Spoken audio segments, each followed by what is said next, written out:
We are live here at Heavy Muscle Radio on this June 21st, 2021 afternoon. I'm here with the whole crew, John Romano and Chris Aceto, and who knows, Lee Priest may join us a little later. What's up, guys? How you doing? Happy belated Father's Day. Yeah. Thank you. All of you, happy Father's Day. We're all fathers. That's right. Yeah. Couldn't say that 5 years ago, that's for sure. Some of us more fathers than others at this point in time. Well, I think Chris has the lead on us. He's got 4. You and I only have 3, John. I have none now. They're all grown. I have no children. But you're still a father to 3 children, though. Yeah, no, I'm a father figure to at least 2 of the 3 adults. Right. So I have nothing. I have no dependents living under my roof. Right. Now, you raised. John did, as a single parent, raise Max pretty much by himself. So that alone requires a little pat on the back right there, Well, Dave, our wives raise our kids by themselves.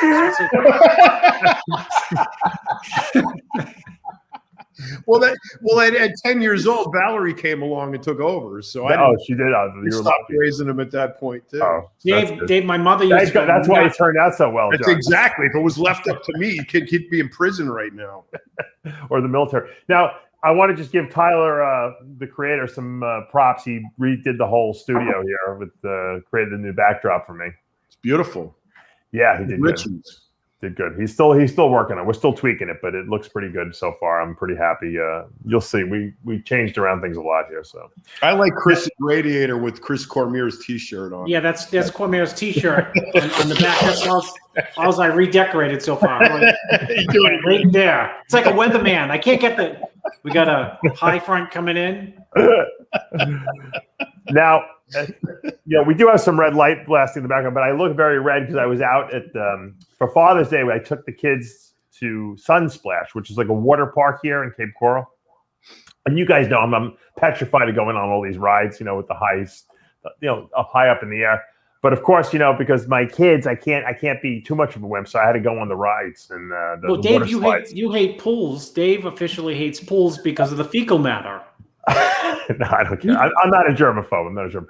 No, I don't like the heights. I'm not really a big fan of heights. But I'll tell you one thing. Since now that I have new shoulders and I'm able to, and I'm in no pain, I feel a lot better going on those water slides because now I can kind of stabilize. Without before when you get jarred and you want to just basically you can't even hold on to something because the pain is so much.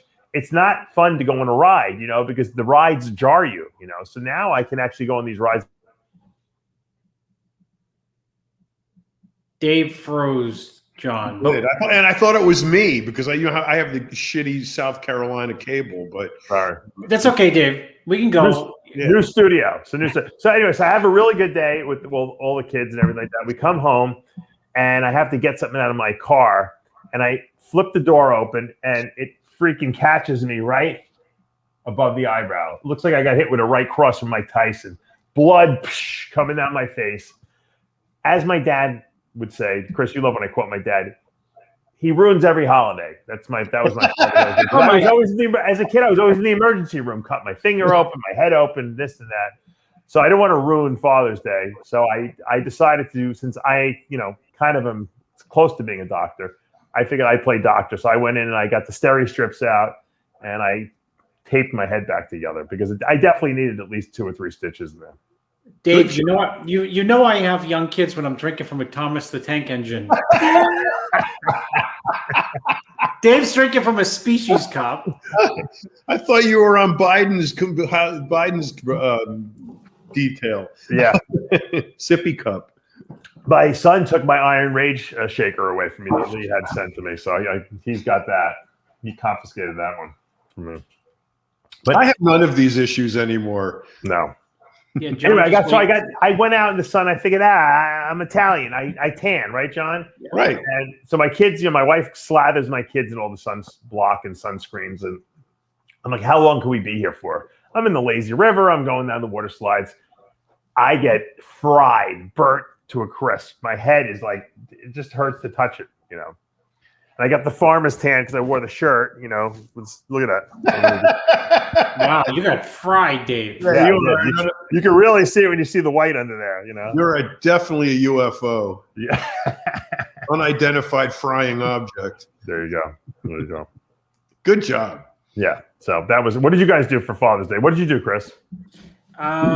We went to Portland and spent a couple nights in the apartment, the Airbnb apartment. The newly done one that I didn't take the pictures to show. Yes, and we had a great time. We just ate food. We ate food trucks, went for walks, things that we'd never do at home. You know, turn phones off, turn computers off. Froze like Dave froze. Dave's chilling like Dave in a frozen state. Well, while you were doing that, I was putting doorknobs on and door hardware on my newly repainted downstairs doors. We had the whole downstairs painted, everything, stealing. And that's a wrap, as we say on Heavy Muscle Radio. That's right. The Truth Hurts. See you next week, Dave. Seeing you, Dave. For people who just came in late, my eyebrow, I just told the story already. You guys missed it. I opened it. I'm not going to glamorize it. It would be better if my wife would have flipped the door open, but she didn't. I did it myself. I opened the car door and I turned. Now, you know what? I get in defense of myself. When I was a young kid, I got hit with a rock in my eye. So in my left eye, I have like some dead spots of vision peripherally.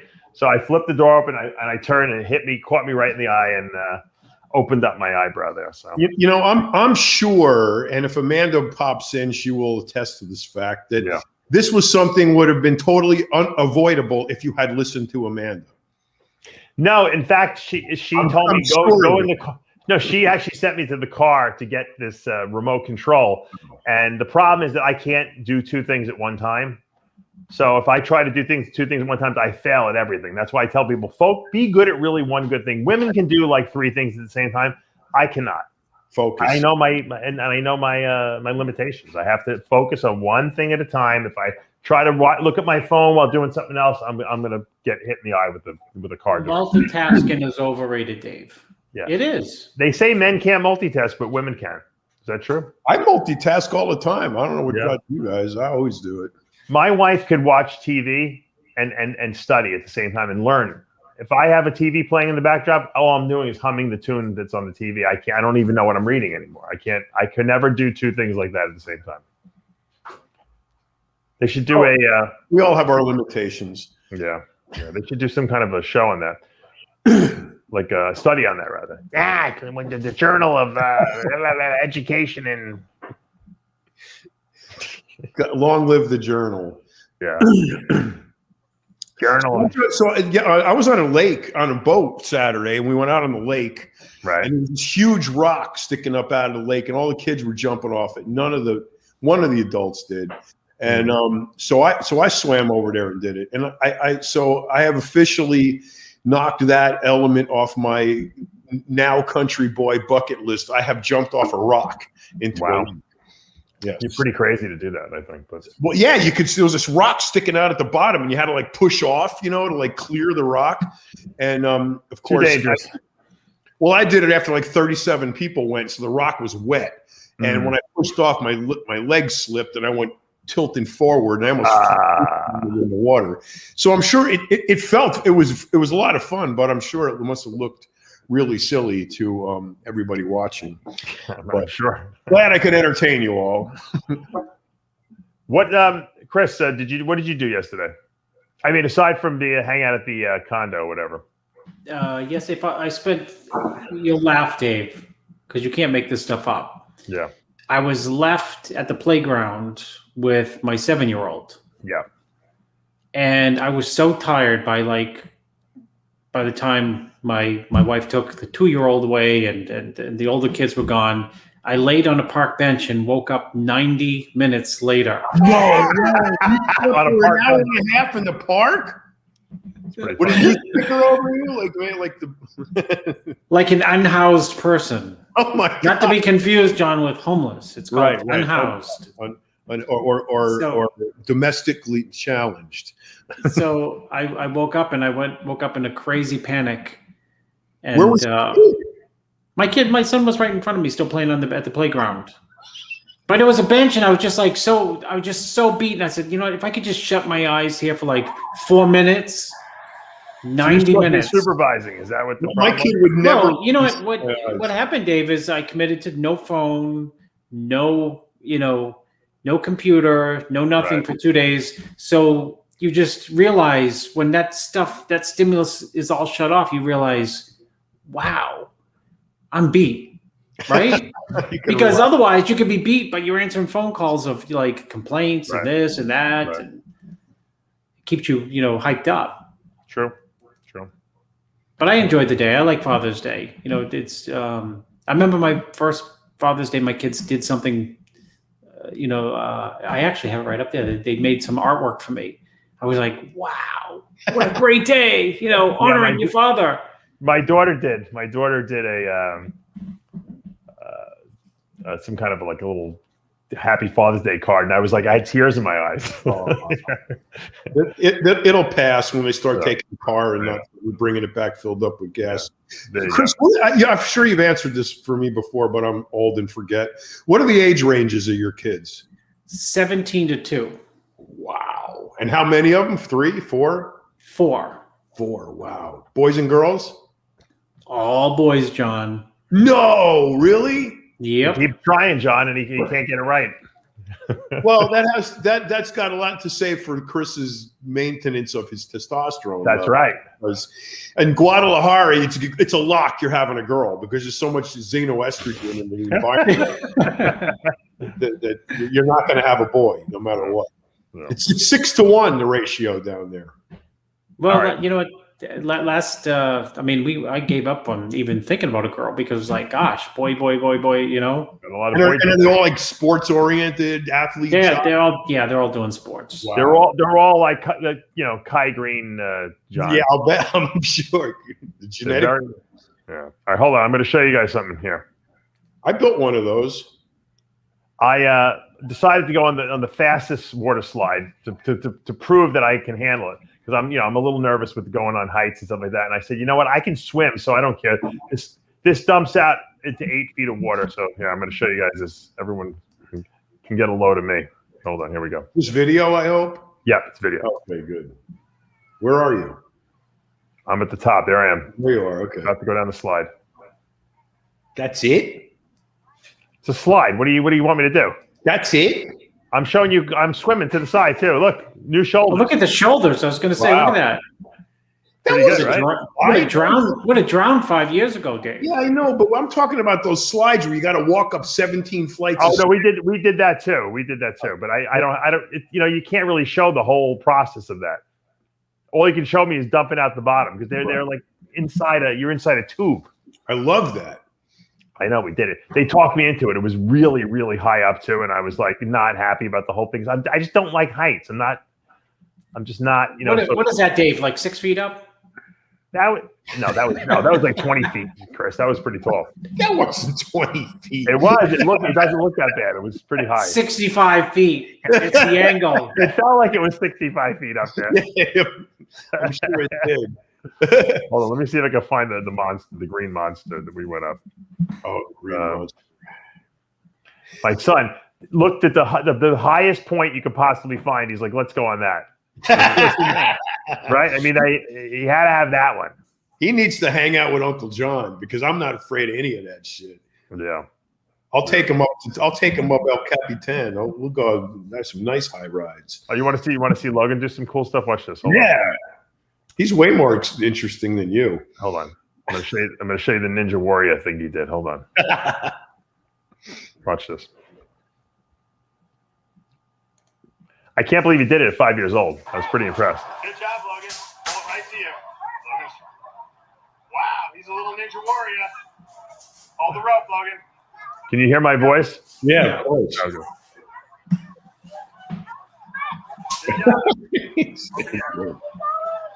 Don't let go. Pull it close to you. I'm going to be the worst father on the sidelines. You're strong. Pull it close. Get that middle. Right. Good job. Oh, Logan. You're like a little Ninja Warrior. All right. Pay attention. Are they anchored to the bottom of the pool so they don't float away? In the middle of the other one. I'm going to be the worst father. first coach. My son plays sports to get it better. You got it, Logan. In the middle. Get yourself in the middle of that one. Pull it in. Pull it in. You can do it. All right. I'm sure he could have done all of that without you telling him anything. Of course he could have. I just can't keep my mouth shut. Get right in the middle of that one. I know Chris is probably exactly the same too. And Logan's No, I just let him go. I said, I don't cheer him or add or. Now Logan comes over and goes, "What did you say, Dad? I didn't hear a word you said." What were you saying? I love it. I get a kick out of it. My wife's like, And what- big deal. My wife says, when I was 3, I was doing like back handsprings. I'm like, Yeah, but just most people don't do that, I said. Well, Dave, what were you doing at 5? You weren't playing at a jungle gym in a pool. No, I don't think. I don't on even. Father's I was, Day. Yeah, I was in like one of those little remember the plastic pools that you fill up with Oh water? yeah. That was probably my pool at 5 years old, I'm sure. I was on the slip and slide. We didn't You have were? At 5? we didn't have a pool. We had a slip and slide. Oh, the grass. The sprinkler.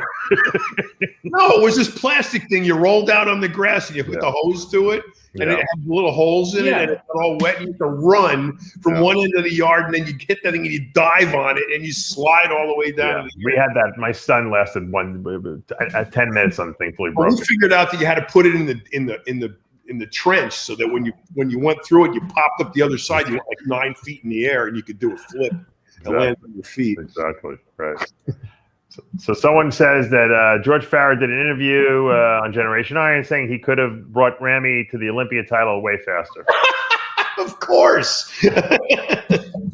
Of course he could have. With tons of carbs. He could have eaten all the carbs he wanted to. What do you think about that, Chris?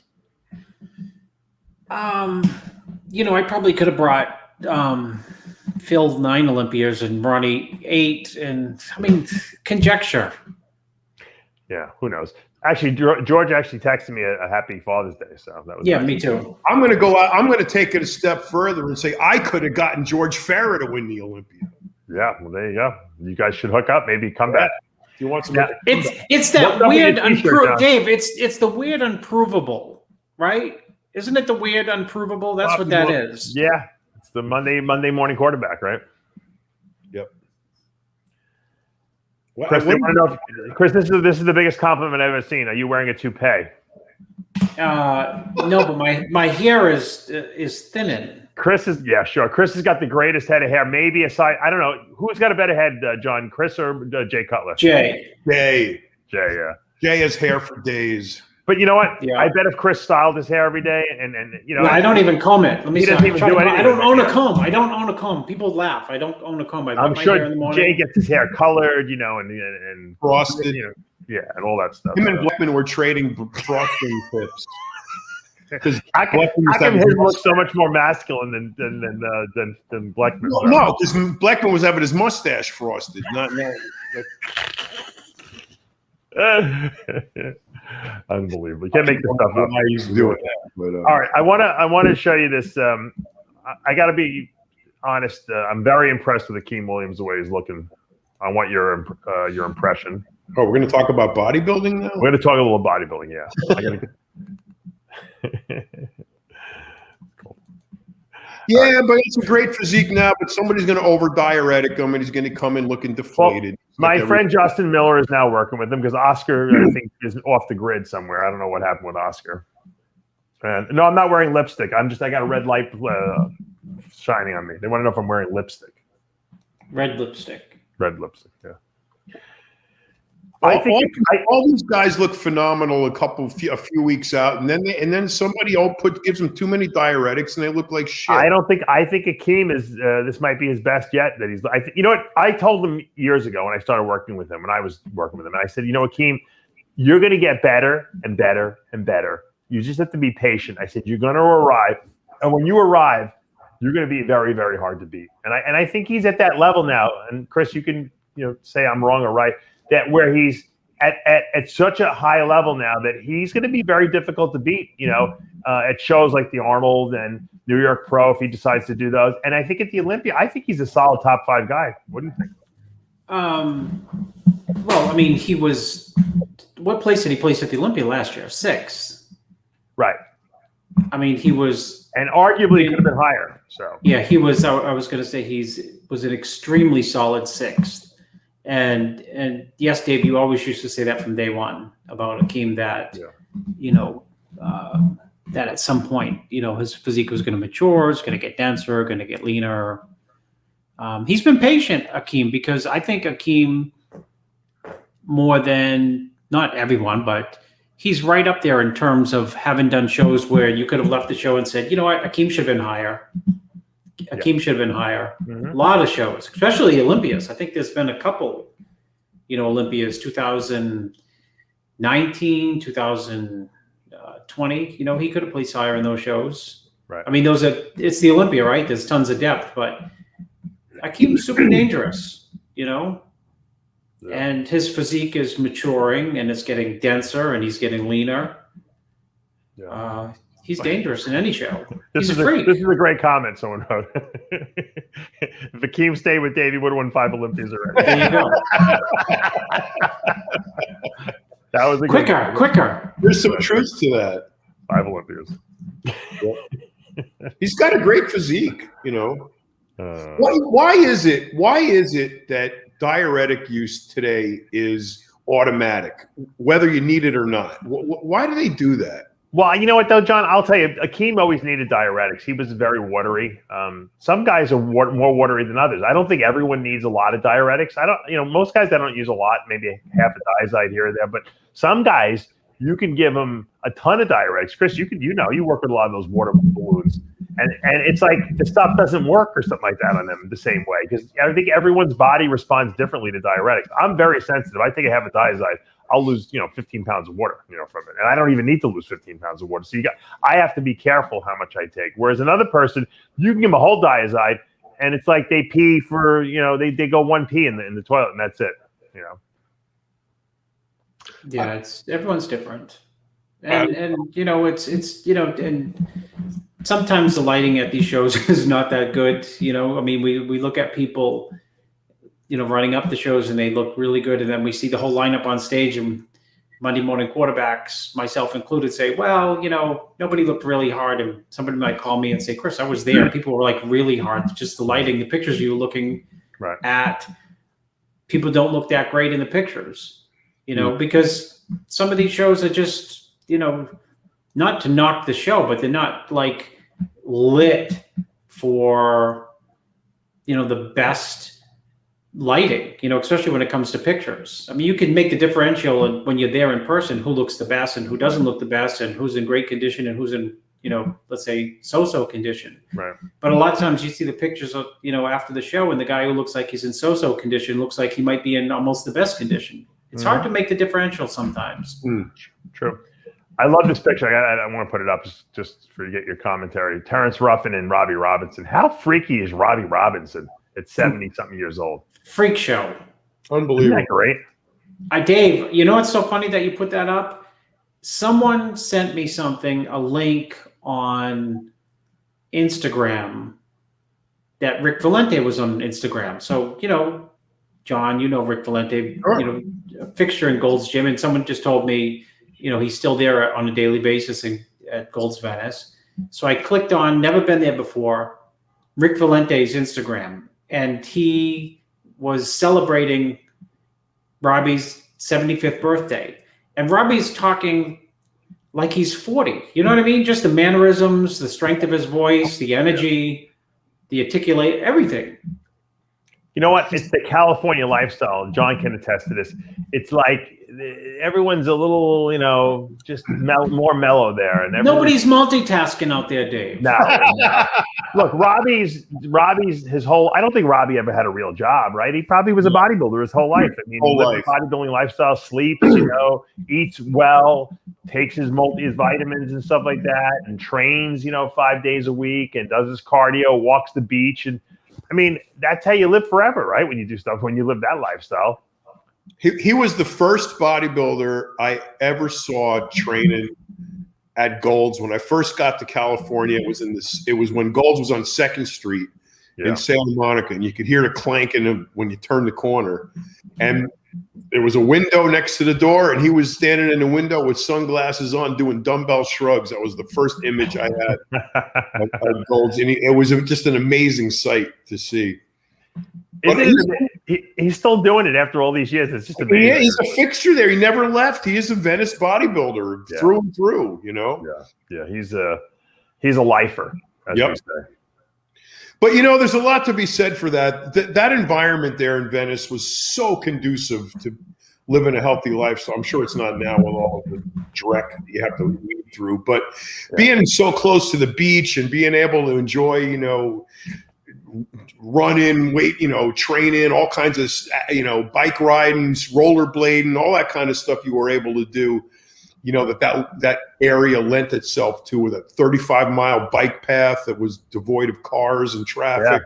You know, you could just John, every day when you were there was like, and Dave will attest to it, back then, every day was like a vacation. Yep, every day. Every single day was a vacation, even if you worked, because we know in LA, there's right when you get out there, you're like, God, who's working and who's not working? It seems like nobody's working out here. Who's working? Very few people work here. Everybody's in their car on the freeway. I came from New England, and the idea of like going out for a 2.5-hour lunch, right? People would be like, "You want to go to lunch?" I'm like, "What's that mean? We're gonna like bag sand, just foreign, you know." Of course, when you're like young, 21, you don't have any money, right? 20 to go to lunch, but people would go to restaurants and sit outside when there was no outside dining. There was outside dining in LA before anywhere else, right? Sure. Now every city you go in the country, there's outside dining. Yep, absolutely. Absolutely. When I went there, I said to myself, because I was thinking about moving there for a while. And I said, you know what? I'll never work here. It's impossible. I'm going to get in trouble because I'm going to wind up, doing something I shouldn't be doing. You would have. Yep. Because you can't work there because there's no work ethic. It's very hard to, maybe I would have gotten, Ed would have given me a job. I would have done like what Chris did in the gym, maybe do diets for people. But I just felt like I needed a place that was a little harder to live at. I'd go to Venice 6 times a year just to visit and hang out. But I couldn't see myself living there on a regular basis. And some people don't want to go to that next level. They're happy with that whole like laid back lifestyle. I just felt like I wanted more than that. But I can understand why you wouldn't want to leave there, because it was very relaxing and everything is very healthy oriented. You go to a restaurant and they're all the little places people eat. Everything is just geared for healthy eating and just the lifestyle that we like to live, Yep. Well, Dave, too, it was, Gold's, if you came from where you did, Long Island, and you went up to Gold's Venice, back in that period of time, it was odd because you would also see professionals kind of sort of bodybuilding. You know what I mean? Right. So it was like it was a whole different environment than it's true. What people are used to. Yeah, it's true. For me, coming from New York, I joined both World and Gold's, like a lot of people did. And there was just something about being from the Northeast, used to freezing and always being, the gyms are all inside, being able to be on that outside deck at World Gym there was no buildings in front of it at that time. And you could just see the Pacific Ocean and palm trees, and you're outside training with your shirt off, and the mirrors, the light was so great. And you looked better than you did anywhere else. It was incredible to be from a young bodybuilder, to be from the Northeast where you're used to being all cloistered and frozen, to being, out in the Pacific sun with the beach in your view, and just being able to train with bodybuilders. It was really a cool experience. Yeah. I kind of at some point said, maybe I missed something by not living out there, but I think I wouldn't have been as successful if I did. Let's change gears for a second. Let's talk about the Olympia qualification, okay? Because they have a new, Olympia qualification list out of saying who's qualified, who's not. Qualified right off the bat from winning shows is James Hollingshead, Regan Grimes, Big Ramy, Brandon Curry, Phil Heath, Hadi Shupin, Bonac, Justin Rodriguez, Nick Walker, and Patrick Moore. And then, of course, the top point getters, remember, the top 3 point qualifiers get it. And they give points for if you play second through fifth. Mohammed El Imam, who's probably done every show this year. He's number 1 in points with 15. Hassan Mustafa, who Chris works with, is got 10 points. Dorian Haywood just got 8. And then there's a bunch of guys like right below.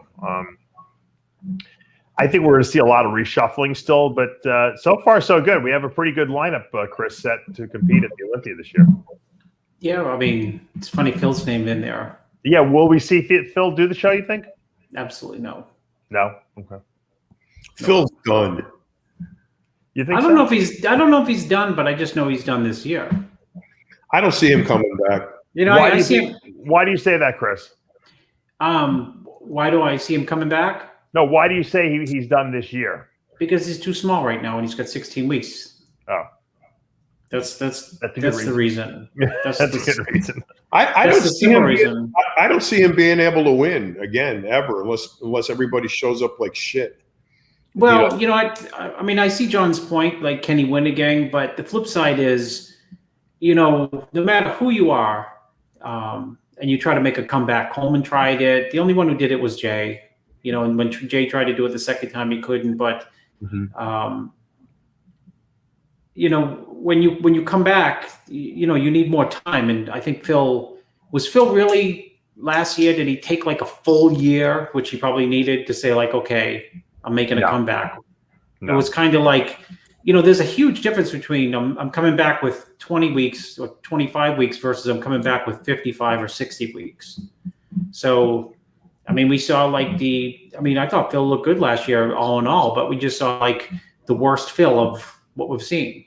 Yeah. And he still was third and arguably could have been second. I mean, he had maturity and detail. I mean, probably as much as anyone. He just didn't have like the Phil cartoon character that we're used to. I just think with the current crop there is now and the guys coming up that they're just tired of Phil. I mean, we're done with him. We wouldn't be tired of him if he looked amazing. But here's the issue: when you step away and you don't train as hard, or Phil had a surgery that was pretty intense, and you lose some muscle. When you do that when you're 25 or 26, it comes back in 8 weeks. When you do that when you're 40, don't come back. That's the problem. Doesn't come back. Plus the guys that came up are really good. Now Big Ramy's got it figured out. Hadi Chupin is just incredible. And you've got more new guys coming in. And we want to see that. And Phil is like, for Phil to raise anybody's eyebrow coming back, he's going to have to be so freaking good. Which is not going to happen at his age. Right. I just don't see it. I'd love to be. Dexter never took a year off. Dexter kept all that muscle all the time. He didn't go backwards, and then try to regain it back. And that's a huge point you have to understand. Dexter did it so long, but he was continuous with it, which is what makes that streak pretty amazing, that he was able to compete for that many years, never really missing a year. But he did around 2010 have a complete remodel of his whole process when he took up with Farah. So true. There was and he came, that was a sort of a intra-career comeback because he was lagging, and then he made a complete revamp of his approach, and was. But he never stopped training, though. You know what I mean? He never lost muscle. He never went backwards. I think that was the important point, really. Right, I agree, and and you bring up the age factor. Let me tell you, when you get older, it ain't easy. Well, look at Lavroni. Lavroni would not train the whole, for 6 months, and then he would in 6 weeks be back and winning the Arnold Classic and placing second at the Olympia. He tried to do it, at 55 or whatever he was, and it didn't work so well for him. It didn't. Flex Wheeler tried it. It's just the only guy that was able to really pull it off was Lee Priest and Vince Taylor. And Vince Taylor, yes, that's true. He's a genetic freak too. I mean, but Lee also never really stopped training either. So that's another. But he was gone. But I mean, he was gone from competition and exiled and banned and everything, and then he comes back and wins the universe. It'll be interesting to see if Lee, because Lee says he's going to compete next year. If Lee comes back next year and competes and looks really good, I mean, he's big right now. That'll be impressive because the guy's almost 50, and you know what I mean. If he does it now, I think that really cements him as like as someone special. And of all the ones who've tried, he's proven he can do it. Oh yeah, so, I think so. I believe that he can, and especially after that car accident where he had that discrepancy, from right to left side. Now that it's evening itself off, very rarely do you see anyone recover from that. I mean, that's true. Once you have atrophy on one side, it doesn't usually come back. The way it needs to. Put it that way. I agree. But Lee is a genetic freak too. People don't realize it. I mean, the guy is extraordinary genetics. Extraordinary from another planet. Extraordinary. Yeah. We talk about the Open a lot, but I think this 212 Olympia is going to be phenomenal. I really do. I haven't been excited about the 212 in a long time, and I think this year we're going to see the best one yet. Really. I mean, we have obviously Sean Clarita is the Olympia champ. Kamal is an Olympia champ coming back to try to get the title back. Those two guys are qualified. George Peterson is going to be in the mix. Derek Lunsford. I don't know if I think Derek's going open. I don't think he's going to do 212. Ahmed Ashkenazi, Tonya Burton, Nathan Epler. Those guys are all qualified. Angel Caldero also. And then, of course, top point getters, John Jewett has 11 points. Radislav Angelov from Bulgaria, 10 points. Noah Aldami, 8 points, with Derek Oslin in that fourth position. Obviously, top three qualified. I think we're going to see a really good one. Are we going to see Chris? What happened to what's his name from Brazil? Who, Eduardo? Yeah, is he competing? No, he had another injury, another tricep injury. Oh, really? Wow, he keeps tearing that tricep, huh? Yeah. I tell people all the time, once you tear a muscle, everyone thinks once they drill it back in and they fix it, it's just like new, but it really isn't. It might have been shoulder. I don't know, shoulder tricep. I gave don't take it the wrong way, but I gave up paying attention to it just because let down effect. Not like he's letting me down, but just like for him, the idea of gosh. Yeah. How's Eduardo? What is Eduardo? Is he in his mid-40s now? Eduardo is 37. Oh, that's it. Oh, really? So he's still not old. He's still he's not old. Come back. He's had a lot of injuries. That's kind of depressing in a sense. When every time you're just making really good progress and making a good comeback, and now all of a sudden you get injured again, it sets you back into the whole year. Yeah.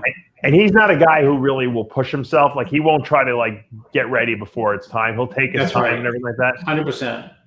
So he'll take 2 years off. Even at his age now, he doesn't care. He'll take 2 years off and he'll do it the right way, which most of us would try to do it in 6 months, right? Branch Warren, tear my quad. I'm competing in 6 months at the Arnold, and I'm going to win it.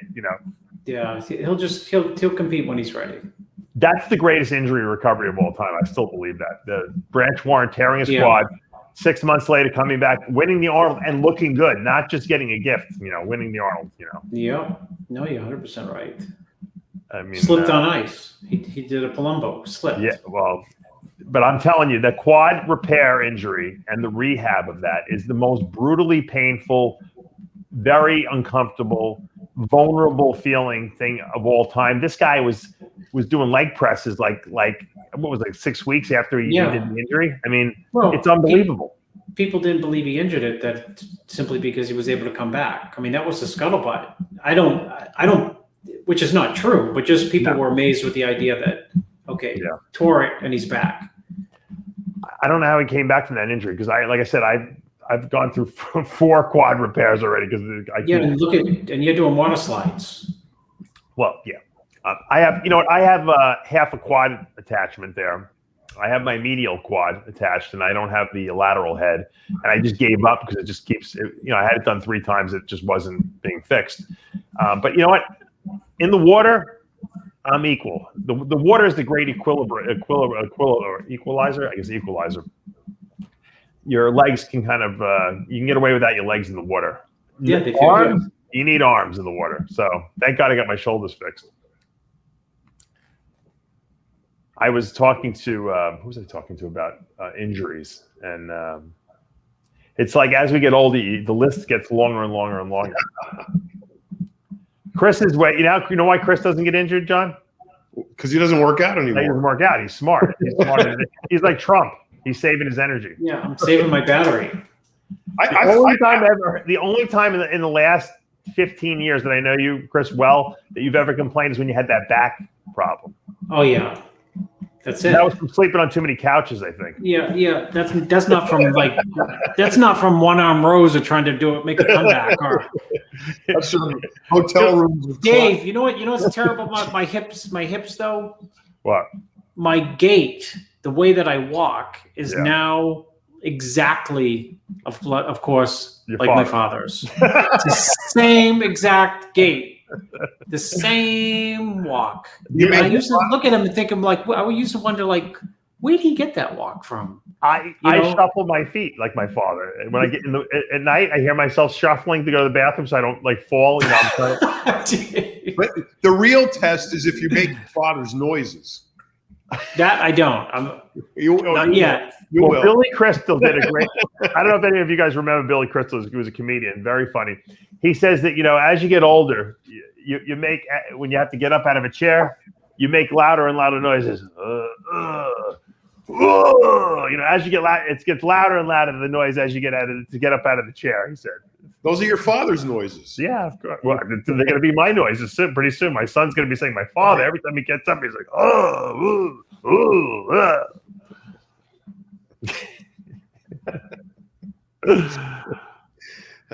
Things to look forward to. Yeah. So, Chris, you never got the urge to go back to the gym and try to God. see what you can do? There's like zero. How long Like has it been? Like if someone said we're gonna pay you, I'm like, no, not gonna work. How long just- have you been since you've trained? 2 years ago, did you go back twice to the gym 2 days? 20, yeah, 20. It's gotta be, let's see, 20 years easy. Really? It's Wow. crazy. I don't know. I mean, that's no cardio either. So you've just been like normal. Do you eat like Nothing. I eat 100% normal. Eat nothing, Probably right. less than normal, because you know what? It is sometimes like if my kids get pizza, like I'll find myself overeating pizza because I like it. Yeah. But it's remarkable sometimes when I think like, God, what did I not eat today? Like I had like an egg on an English muffin, and then I had an apple, and then I I've had only 4 seen Chris chips. eat once. I've seen Chris eat once. I remember we were at a show. You probably went like probably 2 days without eating, and I took him for sushi, and I'd never seen him eat like that before. How many rolls did you eat? I've never seen Chris eat that much before.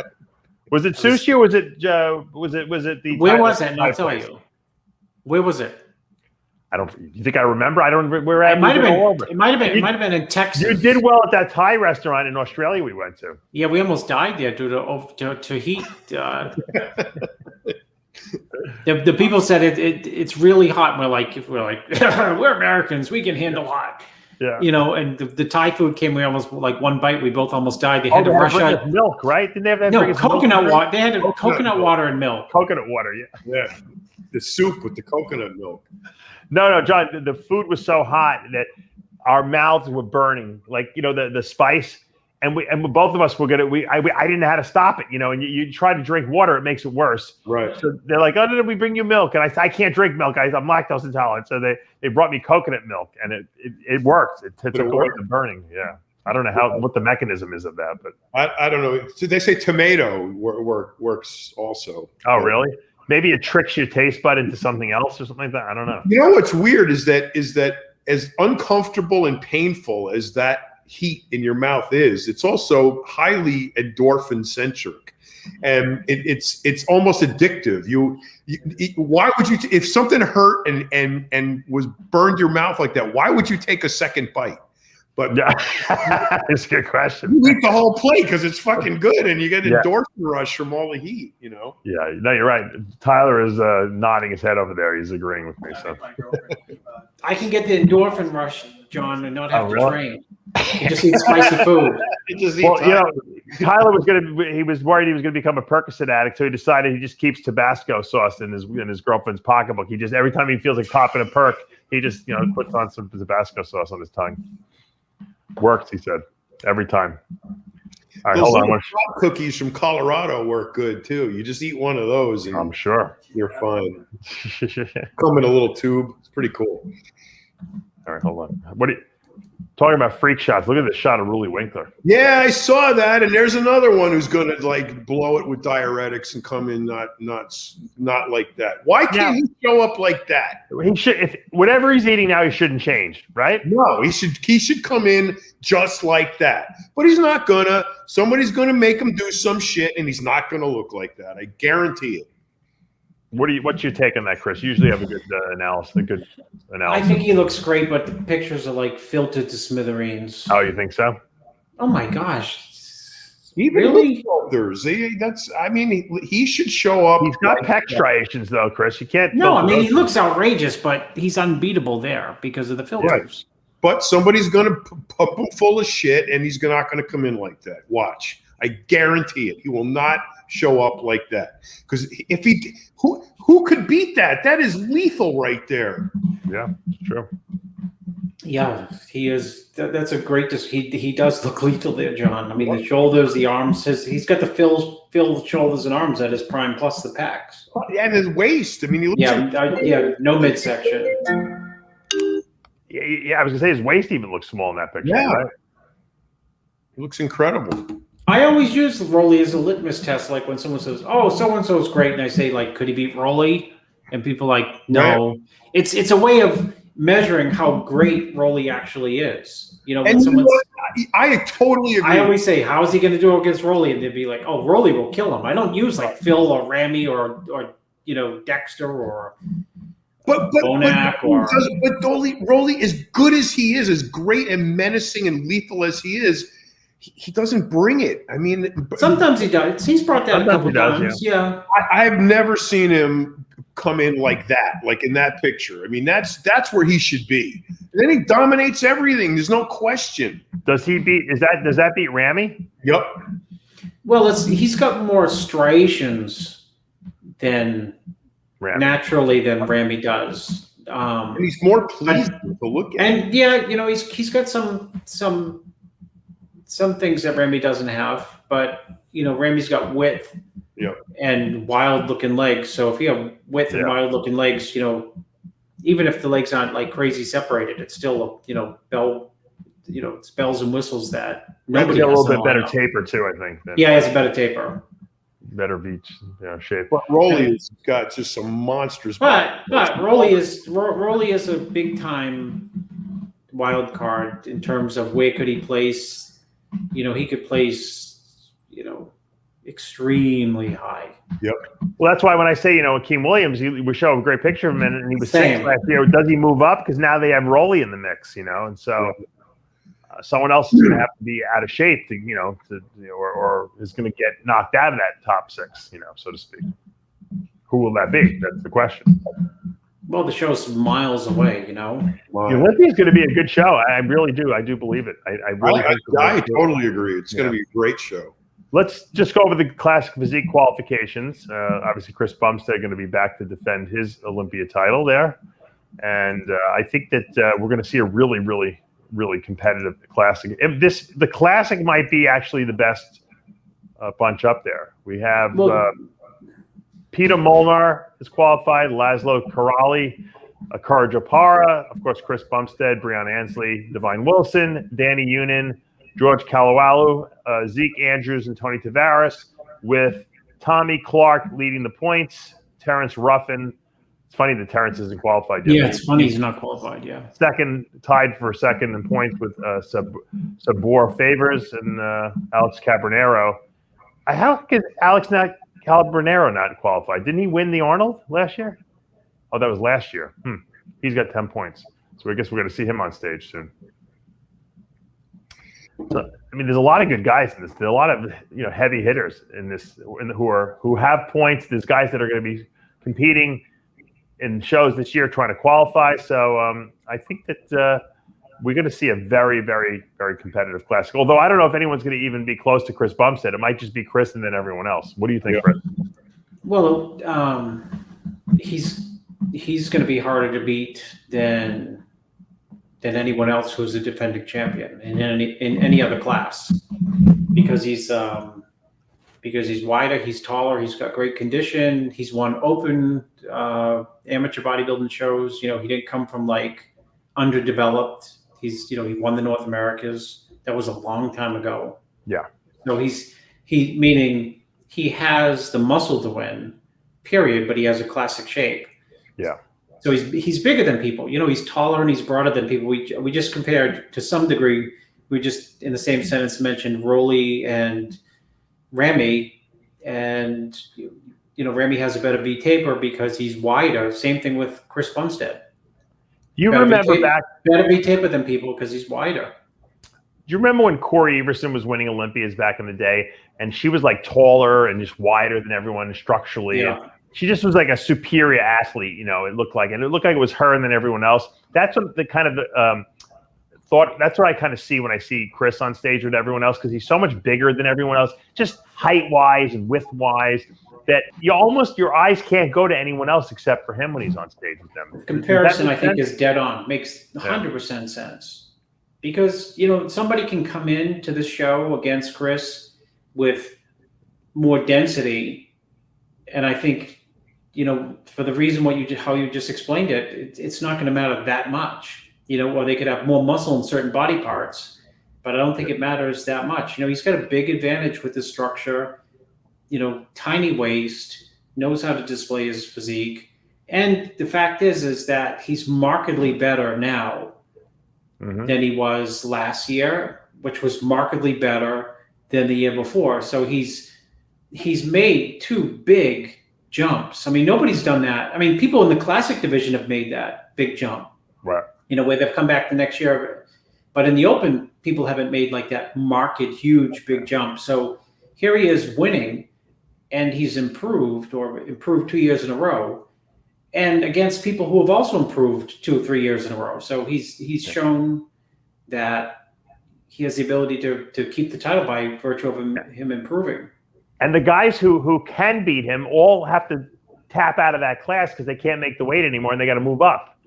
The Keon Pearsons or the George Petersons, right? I mean, these are guys that probably can challenge him, but they can't make weight. These guys and Chris, meanwhile, can still gain 8 or 9 pounds and still make the weight. So how do you beat a guy like that who has he's so tall that he can weigh a lot more than everyone else?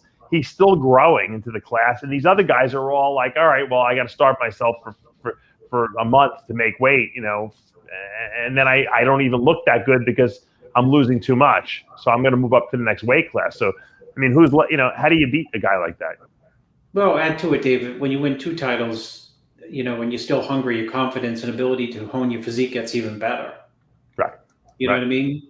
Yeah, I mean, and he knows he's improving. Confidence counts. Confidence counts. It's not saying that other people in the class don't have confidence, but when you've already won twice, it adds to a different level of confidence. And when you have the genetics and the focus, and you have that level of confidence, chances are you're going to get even better. Oh, 100%. I believe that. It's only. I mean, it makes sense logically when you especially when you can improve still, and you're winning. I mean, that's the greatest motivator of all, right? Yes. Yeah, because you're not at your technically, even though you're at your best, you're technically not at your best, because the best is yet to come. You know what I mean? It's in the future. True. Yep. I want to show you this picture on Kai Green's page. This was great. I don't know if he's being sponsored by the energy drink Rain. I assume he is. How cool is that thing? Wow. An Iron Throne man out of Rain drinks. I don't know how they did that. That's pretty cool. Badass, right? Yeah. Computer generated, I'm sure. Maybe he's on a green screen or something like that. Yeah, but, that's awesome. You got to get one of those with fiberglass cans. I want to make my own though. I want to like glue them all together. I know, for real, not just a computer image. My son's always looking to do art projects. I can keep him busy. You use the amino evolved can because it's like a cylinder.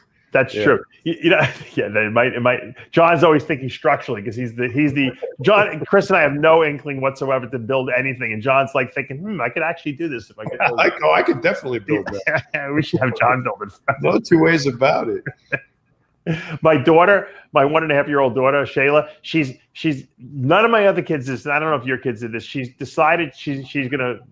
I don't know if she's gonna be the next Pablo Picasso. She draws on the walls on the chairs. We got to always be looking at her because if she gets a marker or she gets any kind of like I have these like paint pens, she'll go to, just get busy, and she doesn't care. She thinks it's hysterical. She'll do it in the corner where no one can see her behind a couch or something like that. She thinks she's got the greatest canvas of all time, the wall, Get her an easel with a big sheet of paper. She doesn't want that. She wants the wall or the floor. And I know Chris told me this. He goes, you're going to hit a point, Dave. Just stop fixing stuff in your house. He goes, my house is falling apart because my kids just break walls, everything, right?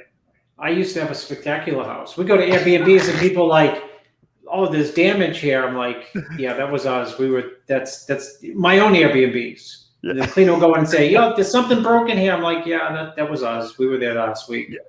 You have to wait till your kids are all out of the house to actually redo the house. Now I know my foot. As soon as we moved out, my father like relayed the carpeting on the floor and he painted everything. And he's like, all right, they're out. Thank God. Meanwhile, my father was the biggest slob. I was probably the biggest in the house. My friend painted the cathedral ceiling in my father's house. He's like, Sal, he goes, will you light like forest fires in here? I mean, with all the soot on the ceiling? I said, my father smoked the pipe for 30 years. That's why I need cigarettes. But yeah, kids. Yeah, I remember his little den there with the bar. It it smelled of smoke. Then he got into weed later, smoking weed for his pain, pain management. That's awesome. One of my biggest regrets is never getting high with Sal. I told the story before. The funniest thing is my father used to pay for his weed with checks, and in the note section to his friend he'd write weed, so he can take it off his taxes. Right. Like I'm like, Dad, you can't write this in there. He's what you got? I'm paying. What? It's a medical expense. I got to give it back to my friend. He laid it out. It's for. I said, Dad, this is not legal. It's not like he's going out and buying you like milk at the supermarket. He didn't know. That would have been fun. Never ending. Yeah. Anyway, so what's on the agenda for next week? I don't even know what shows are coming up. We got Puerto Rico in Puerto Rico Pro next week, right? Yeah, that's where we're going to see Akim, obviously. I'm sure there's a wellness division at Puerto Rico. I would imagine so, right? There has to be. Has to be. It's a law. In the audience, John. The audience is going to be a better show, I guarantee it. Yeah. There's so much big ass running around down there. Puerto Rico. I have to imagine if you're going to do a show, Puerto Rico is the place to go, right? I mean, because it's so beautiful there. It's in the Bahamas, Dave. The show's not in Puerto Rico. Oh, it's not? I think it's moved to the Bahamas. Yeah. But you're right, Nassau, Bahamas. I didn't even realize that. Holy shit! But that Nassau is beautiful too. I'm sure it's even better.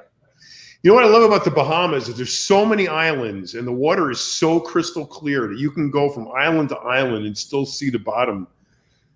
You'll see the bottom of the ocean.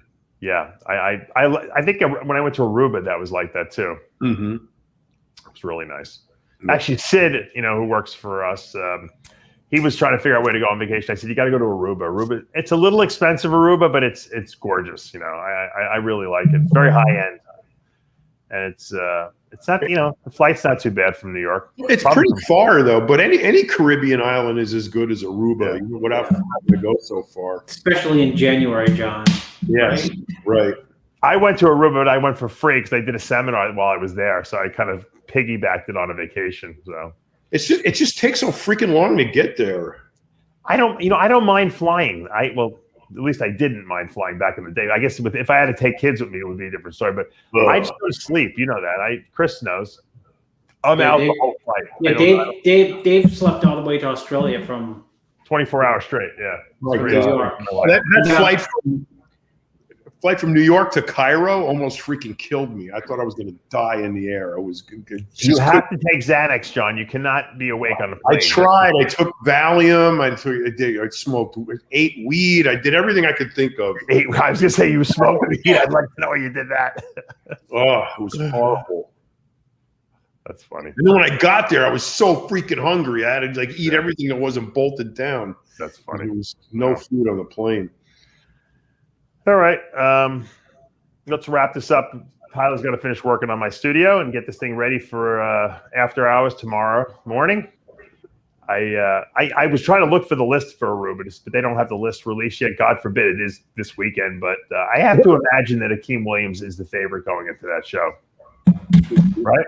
If he looks like that, I would have to say yes. I mean, he's the highest ranking guy in the lineup. I mean, there's going to be some good guys in the lineup, but I think that it's Akim's show to lose. I think he looks great. I think that if he wins here and qualifies, it's going to give him some really nice momentum. And I saw he's on the list for the Arnold too. Now, but a lot of people don't realize is that the Arnold class doesn't qualify you for this year's Olympia. It qualifies you for next year's Olympia, which I think is ludicrous, to be honest with you, even though I know they want to stop the qualification like a month or two out. But given the fact that the Arnold had to be delayed this year, don't you think it's kind of silly that the qualification for this year will count for the following year, especially when you're going to probably get another Arnold in March back at the normal date? So you're going to have 2 Arnold qualifications for the 2022 Olympia.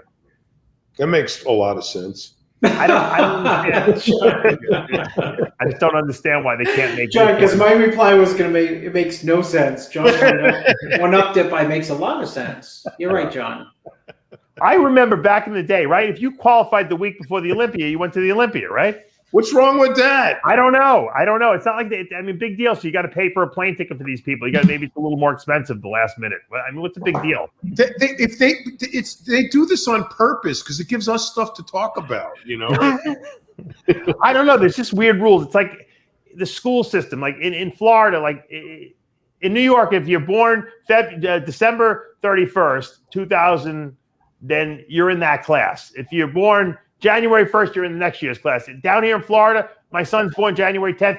He had to be born in September if he wants to be in that class, and now he's behind a year, which I don't care. But you could enroll. You could enroll him for one day in New York and then transfer him down, Dave. Who makes these rules?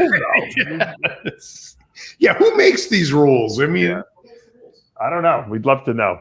Yeah. If anyone knows who makes these rules, let me know. It would make me feel a lot better. Right. All right. Let's wrap this up. As we say every week, guys, it's always a pleasure. This is like my therapy to sit with you guys and talk every week. And, but we must go, and we are live. Guys, you know what? If you have any questions or any good topics for tomorrow's after-hour show, hit me up, throw them over to me, and I'll be happy to do it. We might do after-hours live tomorrow, so we'll try to get that. If the studio is all working, we'll try to get that facilitated. For now, we are out of time. Until next week, remember, with Heavy Muscle Radio, the truth hurts. Good night, everyone.